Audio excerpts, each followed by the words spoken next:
Question number 10 देखें. Show that A1 A2 dash dash dash form an AP where AN is defined as below. देखिए इस तरह के cases इससे पहले हमने नहीं किए, ना ही हमने 5.2 में किया है, ना ही 5.3 में ऐसा कोई क्वेश्चन हमने देखा है.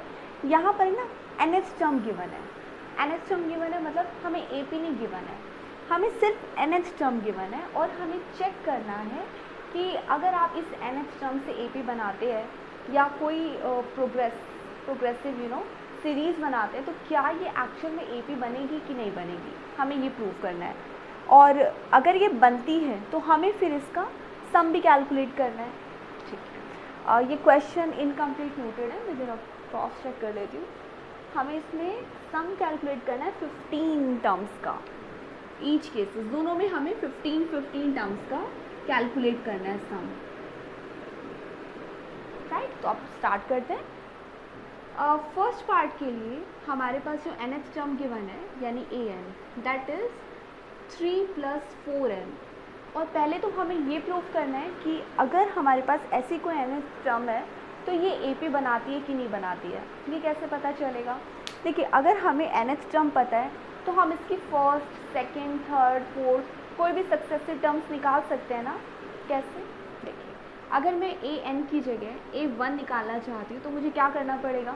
तो मुझे सिर्फ इतना करना पड़ेगा, यहाँ पर N की जगह 1 रखना होगा और मेरे पास आंसर आ जाएगा 7. सेम अगर मुझे सेकेंड टर्म निकालनी है तो क्या करना होगा? मुझे करना होगा 3 + 4 × 2. राइट, तो मुझे सेकेंड टर्म मिल जाएगी विच इज़ 11. ऐसे मैं थर्ड टर्म निकाल के चेक कर लेती हूँ 3 + 4 × 3 और ये आ गई 15. एक और टर्म निकाल लेते हैं A4 = 3 + 4 × 4 19. हमने 4 टर्म्स क्यों निकाली? क्योंकि हमें चेक करना है कि एक्चुअल में AP बनाती भी है या नहीं बनाती है. देखिए हर केस में हम D चेक कर लेते हैं कितना आता है. यानी कि हमने चेक किया A2 - A1, डिफरेंस कितना आया? 4 आया. हम A3 - A2 भी चेक कर लेते हैं, कितना डिफरेंस आया A3 - A2 में? 4 आया. और A4 - A3 में कितना डिफरेंस आ रहा है? 4 आ रहा है. यानी कि डिफरेंस हमारा कॉमन आ रहा है. तो प्रूव हो गया ना कि ये जो NH टर्म है ये एक्चुअल में AP फॉर्म करती है. तो यही हम मेंशन कर देंगे, common difference is same, therefore AN 3 + 4n forms an AP. पहले तो हम सिर्फ मेंशन करें कि ये एक AP बनाती है.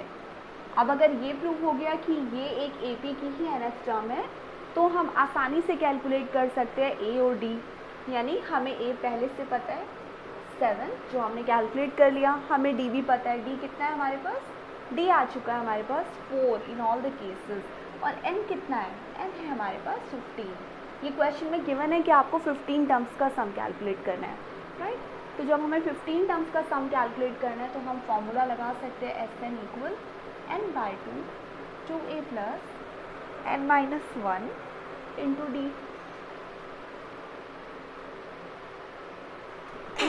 I'm so sorry. तो Sn के लिए n/2 यानी 15/2 2a. A के साथ हमें 7 को मल्टीप्लाई करना है यानी कि 14 + n - 1 का मतलब हुआ 14 × D हुआ हमारे पास 4.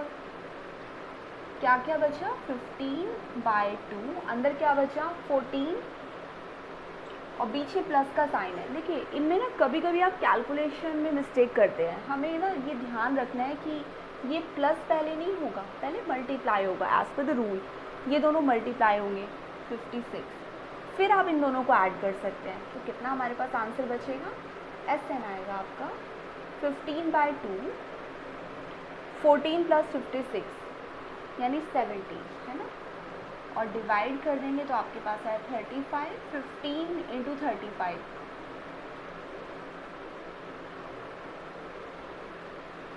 525. सो देयर यू गो, ये आपका आंसर आ गया. 525। एक बार फिर समझ लेते हैं इस क्वेश्चन में हमने क्या किया, क्योंकि इस पैटर्न के क्वेश्चन हमने पहले नहीं किए।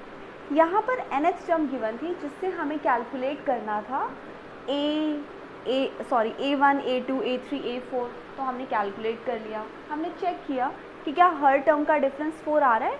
हमने टर्म्स को सब्ट्रैक्ट करके चेक कर लिया, हमने देखा यस ये आ रहा है।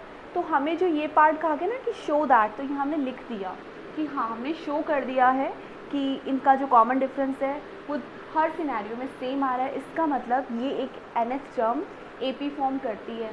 फिर क्या करना है, फिर हमें सम भी कैलकुलेट करना है। कितने टर्म्स का, 15 टर्म्स का। हमें A पता चल चुका है, D पता चल चुका है, तो हम आसानी से SN कैलकुलेट कर सकते हैं एंड द आंसर इज 525।